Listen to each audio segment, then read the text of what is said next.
Hey, how's it going? Welcome back to the channel and welcome back to CarMiZa.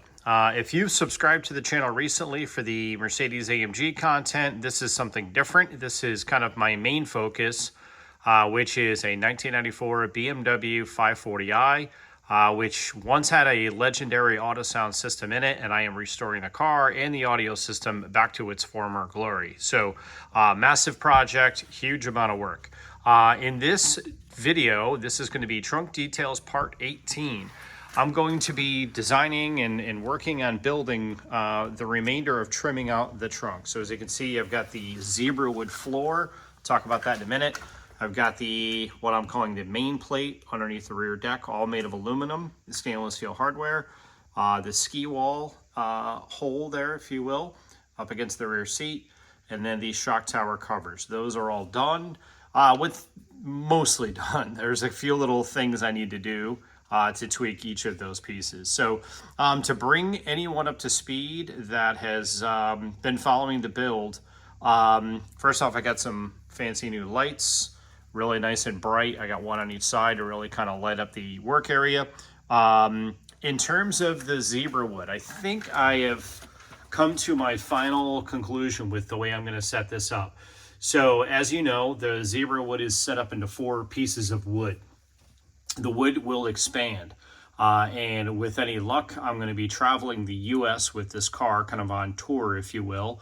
And the car is going to be in a variety of different environments, different temperatures, cold, hot, and varying humidities. So the wood will expand and contract, and I need to make sure that I allow for that to happen. My initial thought when mounting it was to have the bolts in the back. You can see there's 4 holes there to basically mount it there, and then there's riv nuts mounted into the floor of the car. Then have those 2 and those 2, which are on either side of the seam. And then on the original front rail, I had a hole on either end of the rail that also went into the car. So my initial thought was, okay, I'll put all those bolts in. This thing's not going to move. It won't warp. And if you've been following along, I had some pretty big issues with warping after doing the resaw of the wood, but that has since been worked out thanks to my father. He did an incredible job on that. And the wood is nice and flat and it's laying properly. If I bolted it down with the way I mentioned, with all the bolts along the back, the middle, the front, it would not allow the wood to flex. And if the wood cannot flex and it expands and contracts, what does it do? It cracks, which would have been my biggest fear. So bottom line is the following. I think what I'm going to do is I'm going to mount those 2 bolts, which are mounted now, and those 2. In the rear, I'm not going to have any bolts. I'll disguise them with kind of fake bolt heads, so it looks like that, our little secret. And then there is currently a small gap. I'm gonna trim the back of the zebra wood against that piece right there, and it's kind of tucked underneath that lip, right? So that's why those little shims are in there. There was a little tiny bit of warping still, so I've got those little 1/8 inch cleats in there just to kind of put some downward pressure on the zebra wood.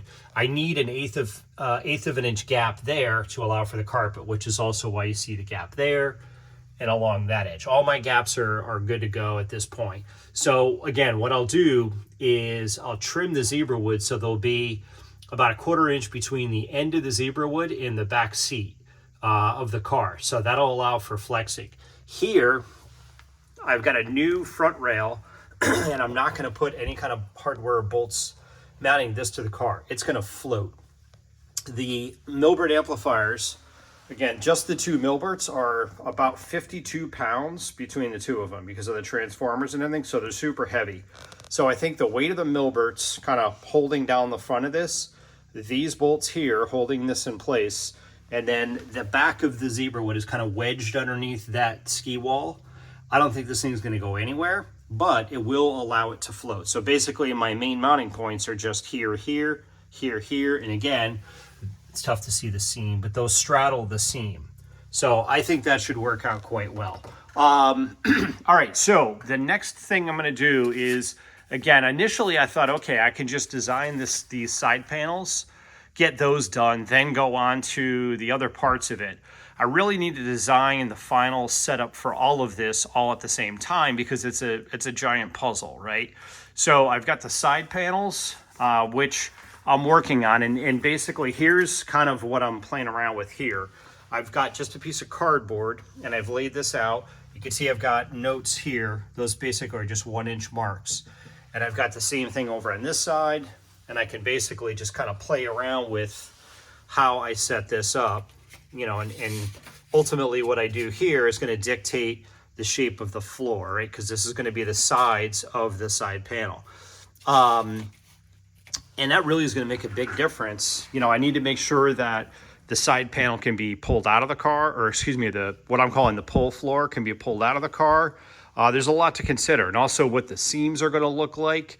I'm calling again, the pull floor is the piece that's going to lift up so that you can get to the spare tire. It'll be made of 1/8-inch aluminum, but does that butt right up against, it's going to butt right up against the edge of the side panel, but is that the side panel is a vertical wall and then this goes like this, or is there a lip here? Does this kind of curve? There's all kinds of different things that I can do, and it's really critical to the final proper look. I'm also going to be designing this right here, which I'm calling the near wall. There's a piece of plastic that goes in here from the factory. The way the car was set up previously is Earl and his crew basically just carpeted this piece with plastic. Not a bad idea, but I might be able to improve a little bit on that. And I also want to have a more defined edge. It's kind of not a perfect edge the way it comes down and hits the floor. And what I'm also needing to do is allow for serviceability to be able to get to the taillights. I'm going to make a kind of what I'm calling the taillight covers that are going to be back here, and those are going to allow me to remove those to get to the bulbs back here should I need to. So again, there's a lot to consider. I've got a list of kind of my criteria in terms of the way, you know, I want this set up. No visible hardware. I want to try. Sorry about that. I had an alarm going off. I want to be able to hide the seams wherever possible on the carpet. I don't like when two pieces of carpet kind of butt up against each other and you can see the seam. I want it to be kind of hidden. I actually looked in one of my Mercedes, both of my Mercedes do this, but the carpet on the passenger footwell, there's fuses and some electronics in there, and there's basically like a big flap you can lift up. But when you push it down underneath the floor mat, you really can't see the seam. I'm going to kind of borrow that concept and do something similar here. So at this point, I'm going to be working on several hours on my side of design, kind of mocking this up, a whole bunch more cardboard and stuff like that. I'll make the whole pull floor out of cardboard. And, you know, basically like some skeletons, if you will, for the side panels.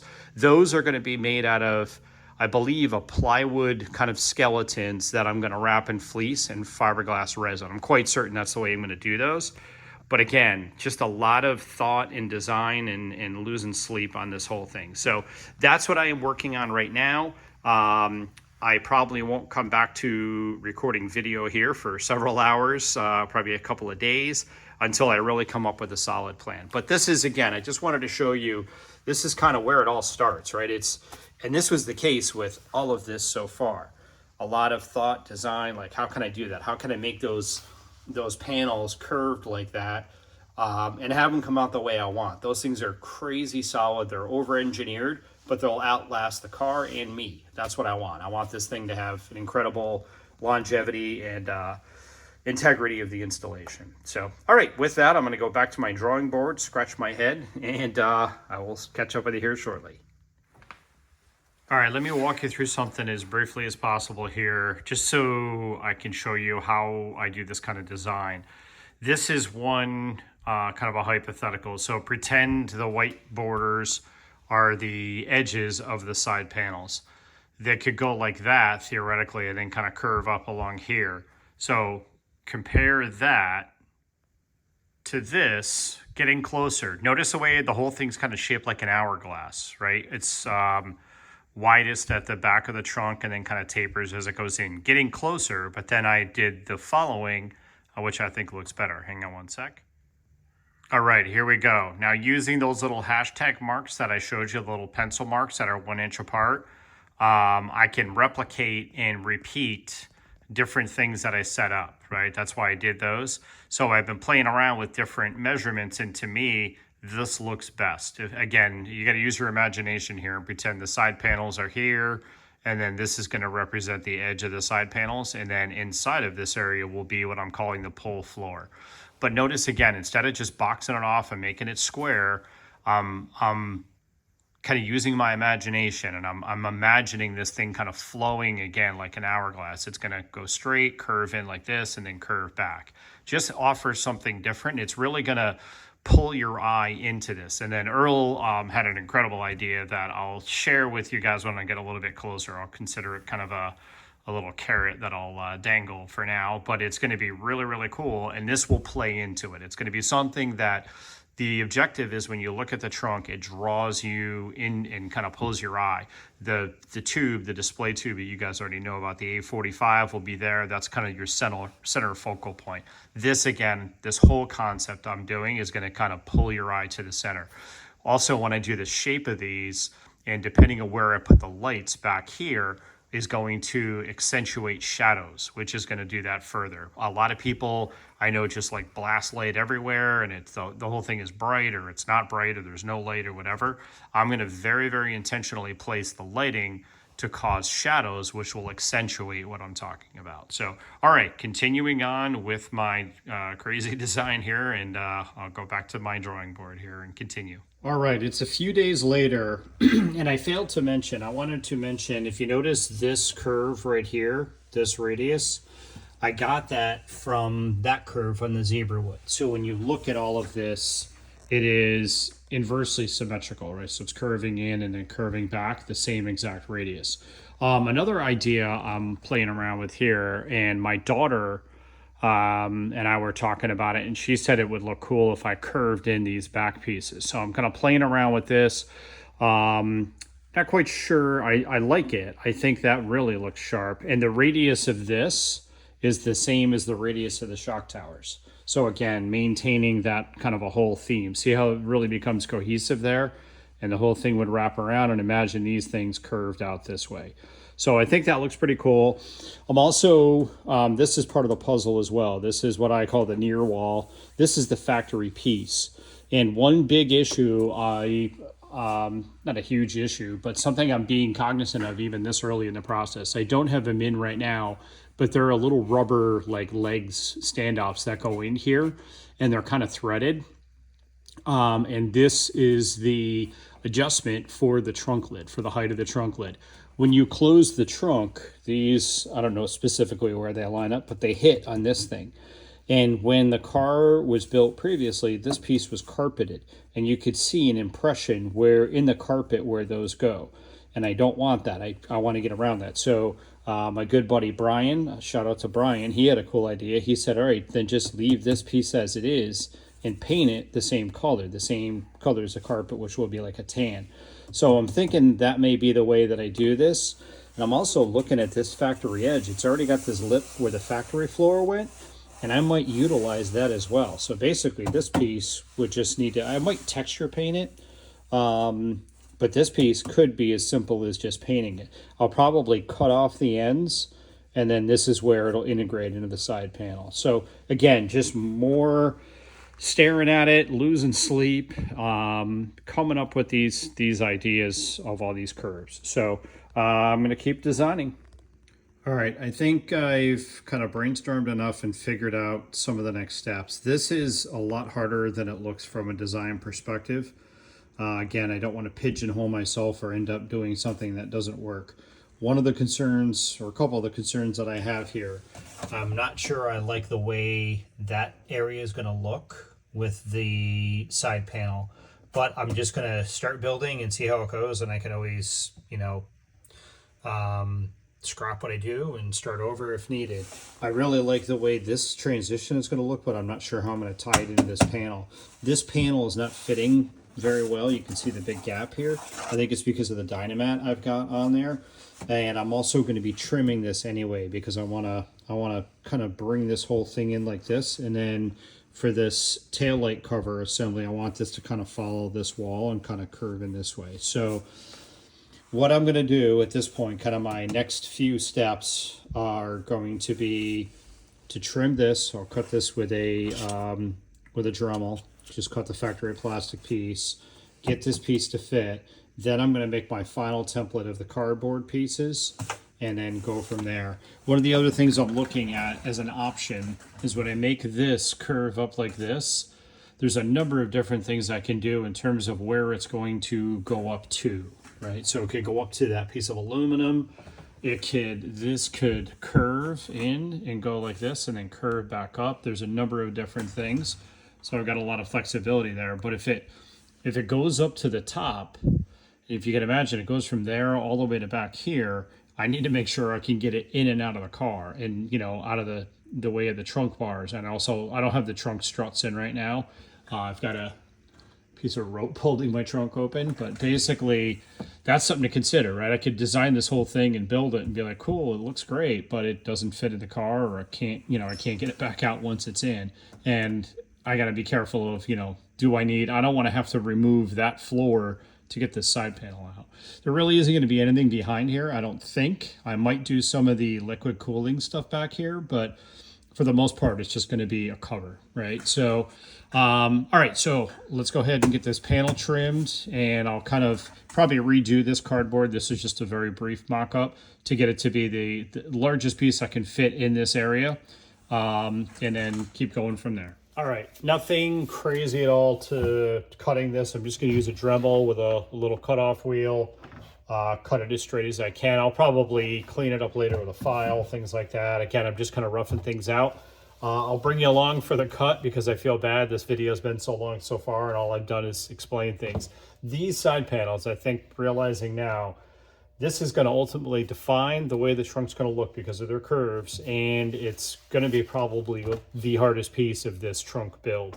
Those shock tower covers were kind of a bear, but at least I had a solid plan. There's a lot of variables. So, all right, let's go ahead and cut some plastic.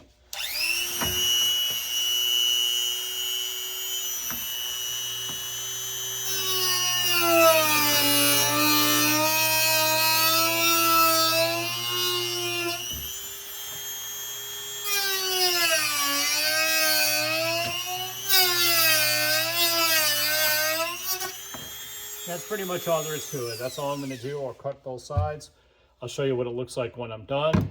And again, it's not a perfect cut, but I'll likely change things up later and kind of trim it down and all of that. So think of this as just a rough cut for now. All right, cut's complete. Pretty straightforward. If you're going to cut stuff like this, ABS plastic, you want to make sure you're definitely wearing safety glasses because it'll kind of shoot hot pieces of plastic at you, which is not much fun. This is literally exactly the way it looked after I cut it. A lot of times I'll just take and clean off the burrs like this, or use like a razor blade or a file, and just kind of rough it out. So I'll go ahead and do that, remove the tape, and then see how our fit is in the car. Okay, the cut came out nice. Everything looks good there. Again, good enough for right now, but it's still not fitting great in the car. And I've identified the issue. It is too much Dynamat in certain areas. So what I've done here is I've marked it with tape. I've removed it, and now I'll go in here, and I think it's just this top part.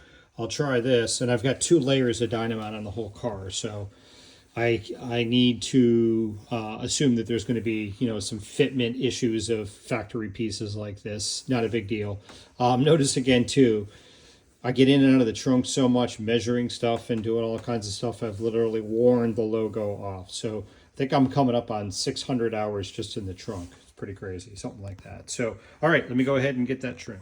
All right, much closer, but still a little ways out. And what I've done now is identified where in the plastic, what part of the plastic is hitting the car. And it's just this ledge right here, right? This whole section.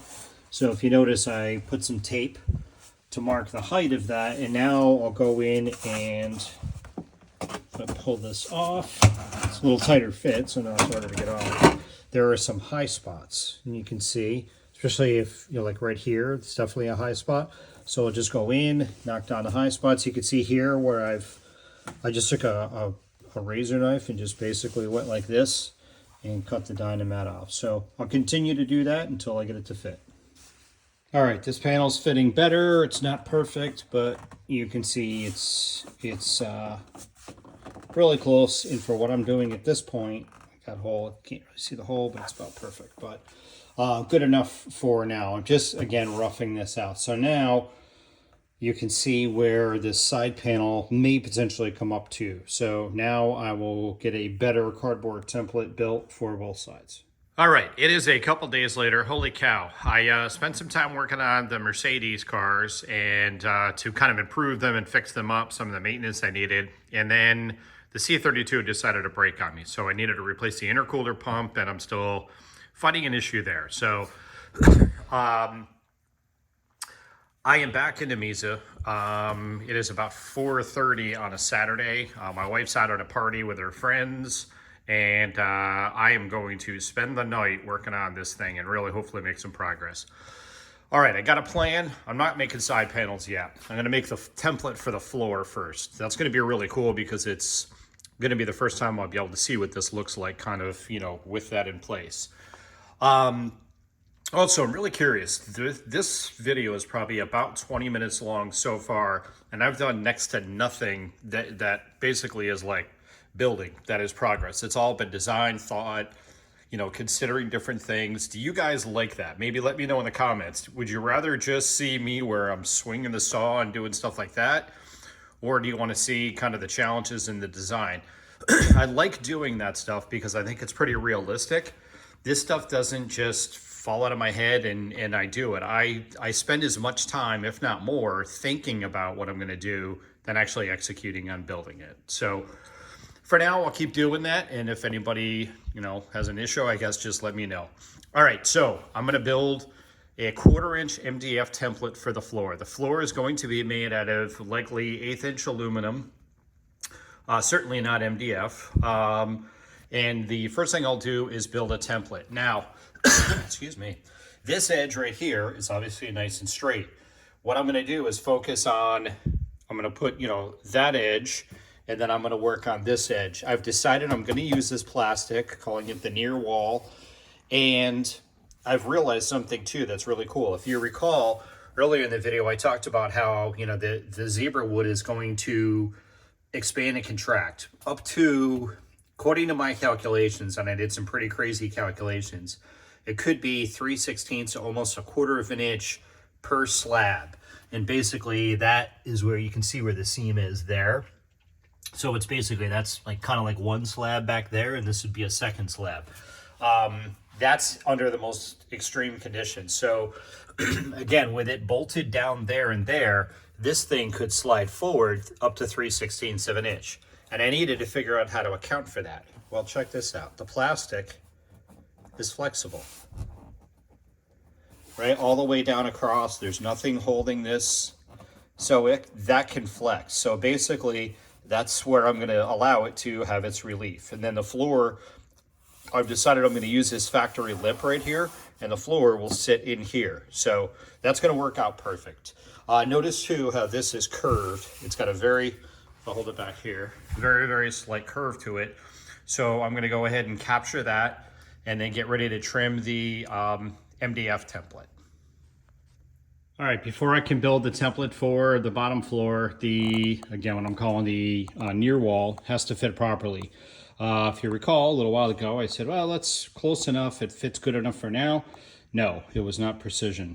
The issue was that there was Dynamat built up 2 layers, preventing it from sitting correctly. So in the areas where it was hitting, I've removed the Dynamat, and now it fits perfect. But this too is not good enough. Even though it's going to be hidden and nobody will see it, I'm going to do the following. Wrap the whole area with Dynamat tape, or Dyna-tape as I call it. So that's what it looks like now. A lot of tape. But this stuff is cool because it serves a very functional purpose. First off, cosmetically, it integrates in and looks, you know, correct and finished. It's also great if you haven't used this before, where you've got your seams in your butyl. You'll notice here, like here's some tape. It does a really good job of making sure that the Dynamat doesn't kind of ooze out around the seams. Because otherwise, if you're sitting in a car, like I have been for the past several months, gets all over your clothes, it makes a big mess. So Dyna-tape, as I call it, is really cool.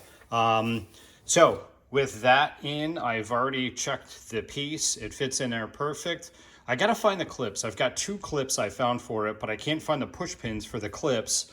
And I want to get this thing mounted so that I know exactly where it's going to be so that I can build the floor. So I'm going to work on that next. Here's a little something for all you nostalgic people out there. That's the original piece that Earl had in the car. The original piece that came with it. As you can see, it's carpeted. I pulled the lights out. That's where the lights were mounted. That's where the switch was mounted. But you can see the way that that piece was carpeted.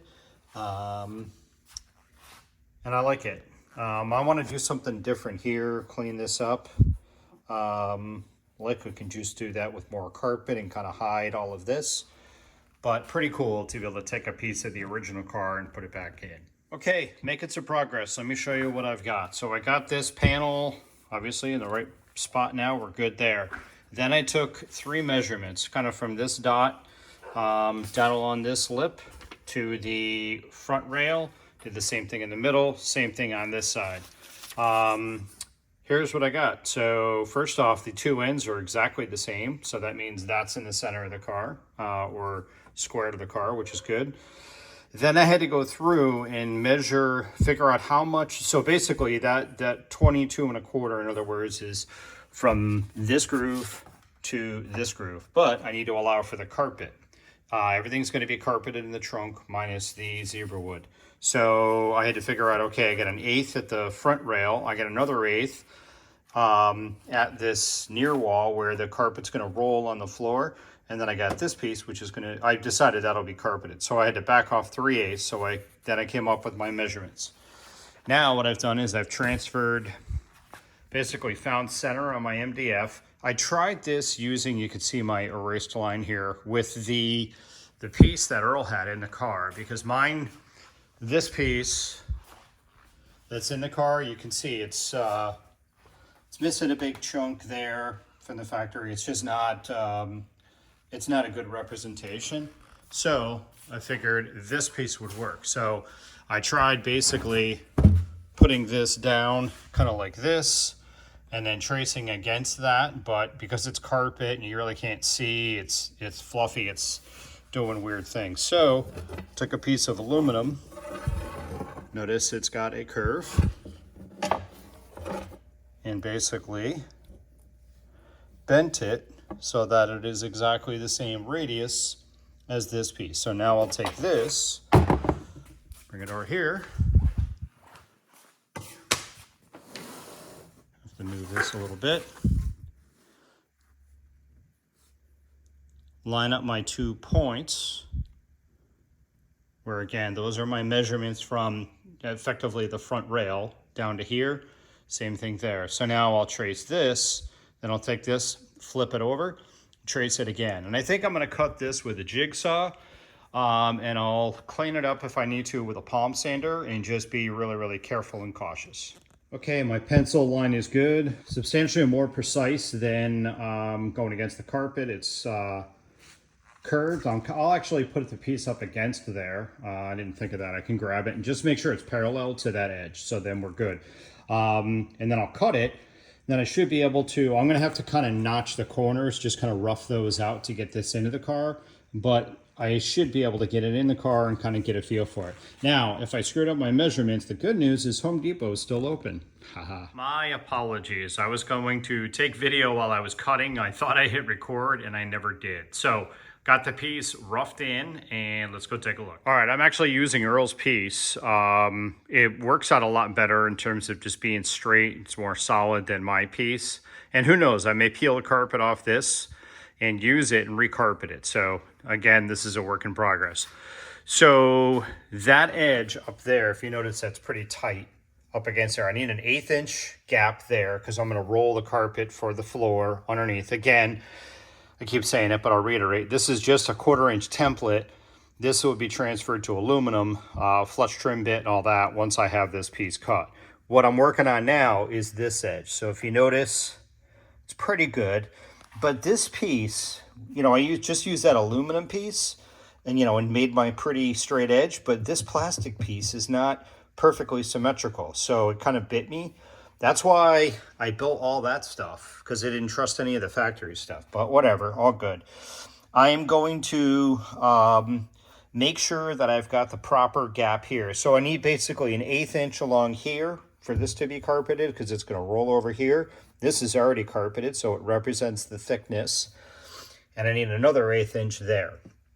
So I think what I'm going to do is take all the meat I need off of this. If you notice, I built this a while ago. It's just a piece of aluminum, but it allows me to go in and check clearances. And as you can see, we can see that going in there, but that's, you know, a perfect 1/8 inch. So I'm really close on this piece. I'll keep tweaking it with a drum sand or a palm sander. You can see the gap's not perfectly even. See how it's a little fatter there? It's nice there, but I'll keep working it, and in doing so, I'll be taking some meat away, and then I'll make sure I get it down to an 1/8 inch gap on both sides. All right, let me show you what I'm doing here. Just taking a pencil mark and marking where I need to hit it with a palm sander. Again, this piece isn't straight, so I got to make my piece not straight and match it. So that's how I'm going to mark it. Now I'll bring it over to the palm sander. All right, nothing crazy here. I'm using a palm sander. I'll go at it with a 40 grit, and I'm not going to do much pressure. But again, the objective is to knock down these high spots, and ultimately I need to take another 1/8 inch off for the carpet. And if you look at CarMiZa really good, you can see that there is some kind of a weird red rope, and that's a long dog leash that is currently tied to my trunk lid and tied to the front radiator brace, not the radiator itself, because I needed a way to hold the trunk open without the struts in there. So yeah, that's what that is. So I'll take care of that later. All right, let me show you what I'm doing here. Pretty straightforward.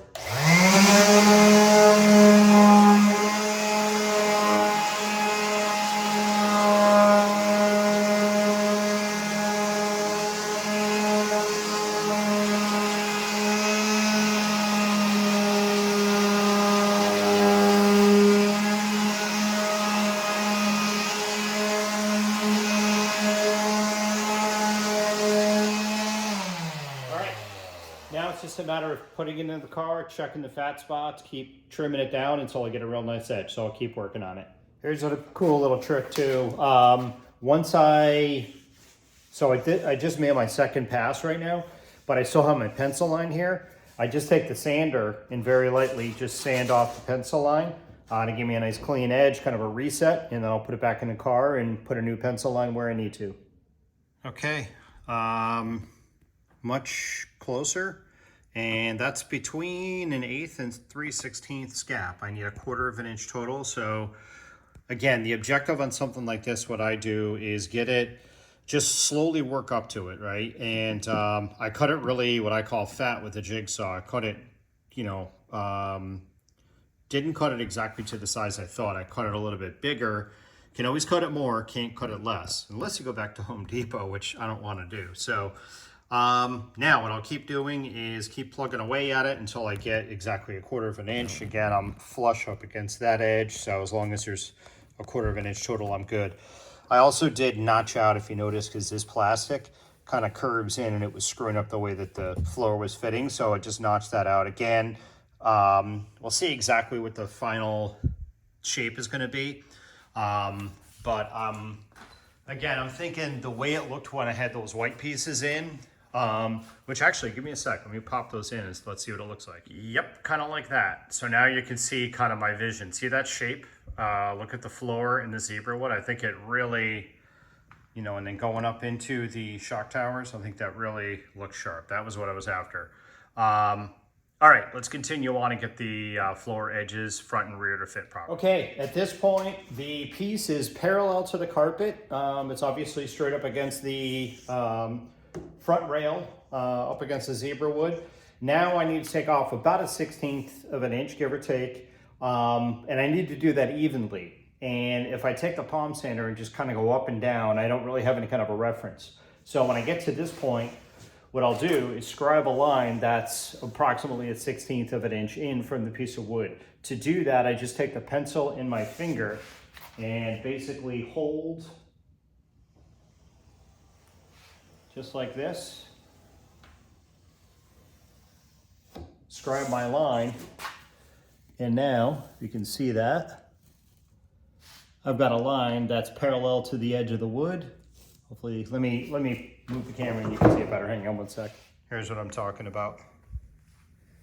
So basically a nice pencil line that is right up against that edge, and that'll offer a reference. Now I'm just going to take off the amount up to the pencil line, and hopefully this should get me to where I need to be. Okay, front and rear are fit properly. I didn't mention it earlier, but if you notice, I've got that center line down the middle. That is something that I line up each time when I was putting this in, because if it was off, that would screw up the gap.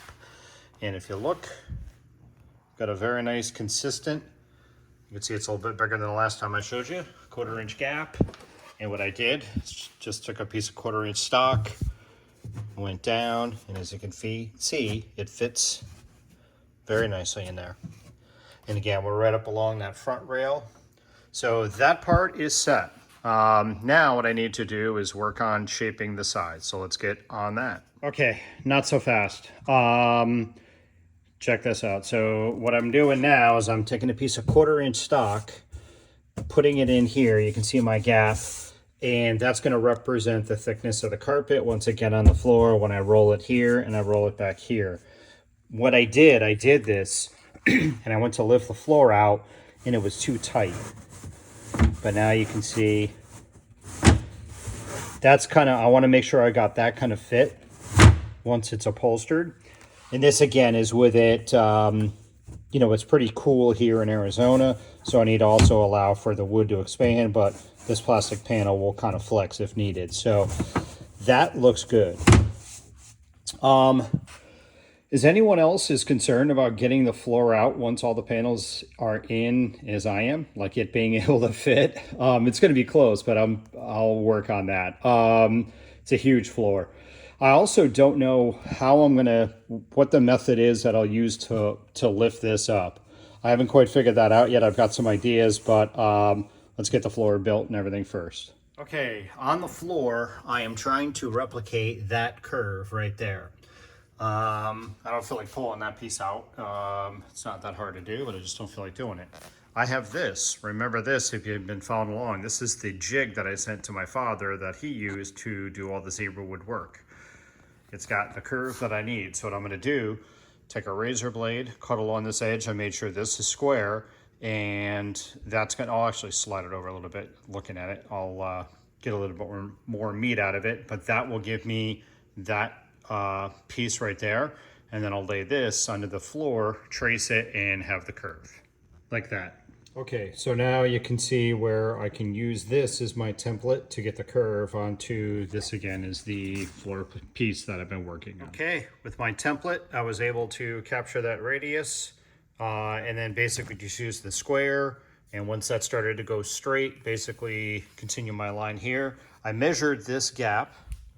Then I did obviously the same thing on here, measured this gap, and the gap is identical. So I know that the cuts basically will be right on the center, therefore each side will be the same size. Now we'll go ahead and get these trimmed. Actually, before I cut it, I popped it in the car just to take a look and make sure, again, it's pleasing to the eye. And it's kind of tough to see that, really tough to see that line, but I like it. Again, look at it as kind of like an extension of the zebra wood. It's really, I think it's going to be a really nice shape when it's all done. All right, let's go ahead and cut it. Okay, I feel bad I haven't really shown a whole lot of work. It's been so much design right now on this part, but obviously now I'm kind of cooking with gas. So let's go ahead and cut this. I am using a headlamp. How's it going? Because I'm on my wife's side of the garage and the lighting isn't as good over here. And I'm not working outside because it's dark and pretty cold. So I'm going to rough cut this with a jigsaw, do the same thing to the other side. Then I'm going to get some straight edge material, as you might imagine, and double side tape straight edge material, hit the straight edges with a flush trim bit. And then for this little tiny curve, which is 3 inches long, I'll use the palm sander just to kind of sneak up on that and get it ready. So let's go ahead and jigsaw it now.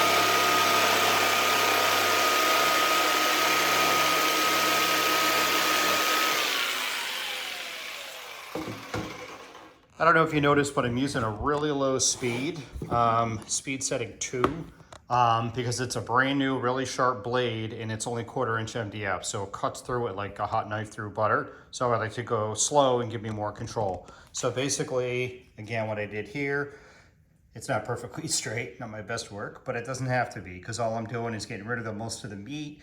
And again, I'll double side tape a straight edge and then we'll get this set up on the router. So now I'll go ahead and do the other side and go from there. Okay, if you're new to the channel, I'll bring you through this really briefly. So I need to cut a nice straight edge on this edge. As you can see, it's not straight, it's far from it. So what I'm gonna do is take a known good straight piece of, in this case, just some 1/2 inch MDF stock. I've got some double side tape. I'll flip it over, align it, press the tape down, and then I'm gonna use this as my guide with a router. I'll set that up in a second and get a nice perfectly straight cut. Well, I'll get as straight as this piece is, right? If there's any errors on this piece, it'll transfer. But you can see where I've laid that out, and you can see, you know, the errors there. And when I cut it with a flush trim bit, it'll replicate this edge perfectly. So let me go ahead and get that set up. All right, decided to work outside for this. It's gonna be dusty. I've got the E55 in there all detailed and covered, and MDF, routering MDF makes a huge dusty mess. Here's a little pro tip. If you need to set your depth on your router for flush trimming, that floor is pretty huge. I don't need to sit here and try to, you know, hold it up and then adjust the depth of this, which can be difficult. Just take a piece of stock that's the same depth, you know, the same height as the work that you've got, and then just set your depth like that. So, all right, let's go ahead and get it routered. All right, hopefully this works okay with the lighting. Once again, I'm using my headlamp, as you can see. So let's go ahead and router.